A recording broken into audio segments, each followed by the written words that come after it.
Hawaii, a veritable tropical island nestled in the Pacific Ocean, has long been a popular tourist destination and a subject of enamoured fascination for travellers. Despite its pristine beaches, breathtaking waterfalls, and stunning vistas earning it a reputation as a dream come true, the reality of the Aloha state is not without flaws, and there are valid reasons to argue that Hawaii is overrated. So, while it may be tempting to idealise the idyllic beauty of the archipelago, it is important to acknowledge these flaws and the drawbacks that have prompted visitors past and present to throw stones of critique at Hawaii.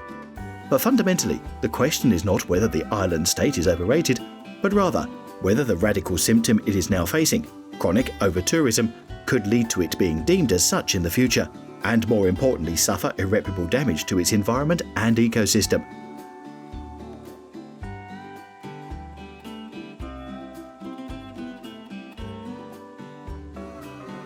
Before we continue, please consider tapping the like button and subscribe so you don't miss out on future uploads. The issue of over-tourism in Hawaii has been the subject of much debate in recent years, with both locals and authorities expressing concerns over the influx of visitors. The mayor of Maui has even called for airlines to reduce the number of flights to the islands. Statistics reveal the extent of the problem, with approximately 1 in every 8 people statewide now being tourists. On Oahu, more than 1 in 10 people are visitors, while on the Big Island, it's about 1 in 7. The numbers are even more significant on Kauai and Maui, where over 1 in 4 people are believed to be tourists. According to the 2019 Urban Mobility Report, Oahu residents spend approximately 64 hours a year driving in traffic, with Honolulu ranking 6th in terms of the highest traffic congestion, alongside cities like Los Angeles and San Francisco. A troubling figure for a state that prides itself on being a national leader in environmental protection.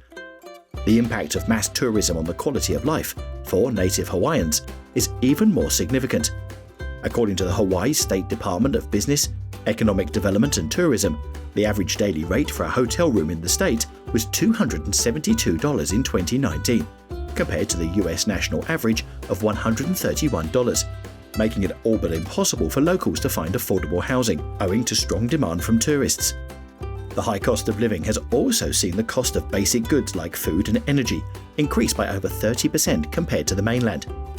Economic disparity on the island has continued to widen as a result, deteriorating what already is a vicious cycle of Hawaiians losing out while foreign businesses thrive.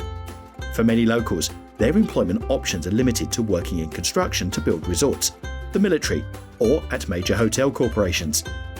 Even then, the hospitality industry in Hawaii has been found to offer inadequate compensation to its native Hawaiian employees, such as dancers, waiters, and singers proportionate to the high cost of living on the islands. Tourism, despite drawing large numbers of visitors annually, is thus regarded as a low-wage sector that consistently generates low-income jobs. Consequently, more native Hawaiians are being forced every year to migrate from their homeland due to financial constraints.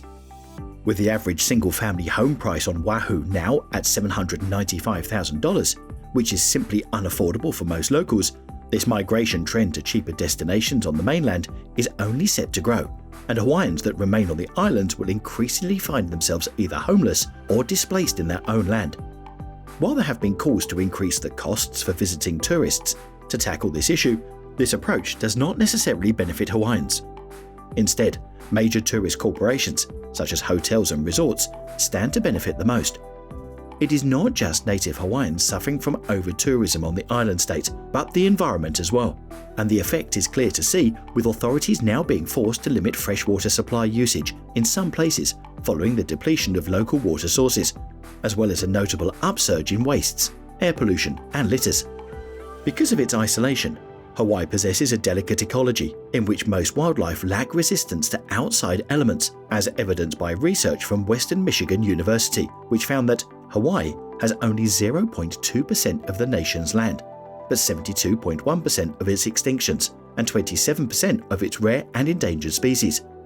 Despite this, major resort constructions have indiscriminately disrupted the living conditions of the island's wildlife. For instance, the massive Waikola Beach Resort on the Big Island destroyed 70% of the ankyline ponds during construction, which were home to unique shrimp that exist nowhere else in the world. The ponds also served as resting stations for rare migrating birds that are now nowhere to be found. The desecration of native Hawaiian culture is another victim of over-tourism on the islands. Many tourists participate in activities such as makeshift luau's featuring roasted pig and hula dancers. However, in the hotel version of the hula dance, the true essence of its eroticism, which embodies the energy of the life force present in the earth and its people, has been stripped away.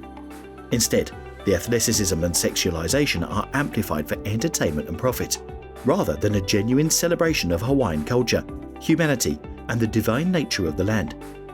Over-tourism has deformed the culture so much that many young Hawaiians now grow up thinking that the purpose of hula dancing is solely to entertain tourists. This is a prevalent image in tourist literature, which suggests that everything in Hawaii, including the land, the people, and even their identity as natives, can be acquired for a price.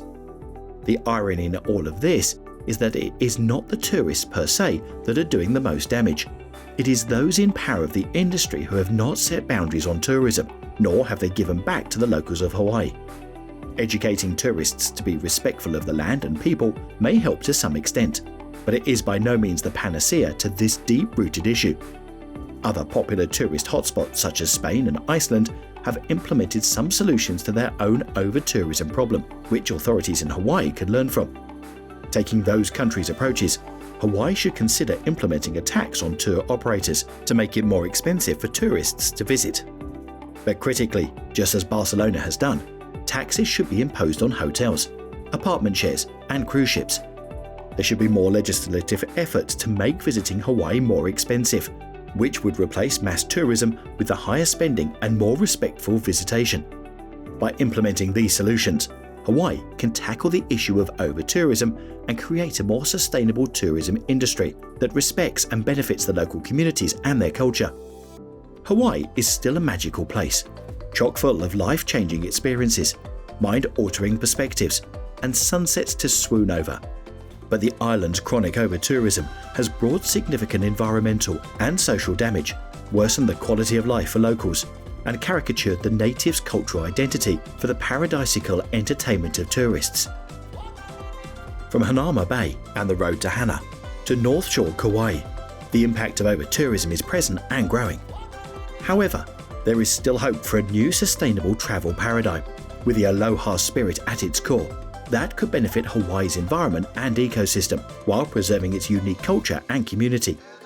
Hawaii has the potential to lead the world in this new paradigm, promoting a more responsible approach to tourism that prioritizes sustainability, respect for local culture and customs, and equitable distribution of profits. By doing so, Hawaii can protect its natural and cultural heritage while providing a model for others to follow. If you enjoyed this video and you want to learn more about some of the best travel destinations and topics around the world, make sure you are subscribed to Tozome.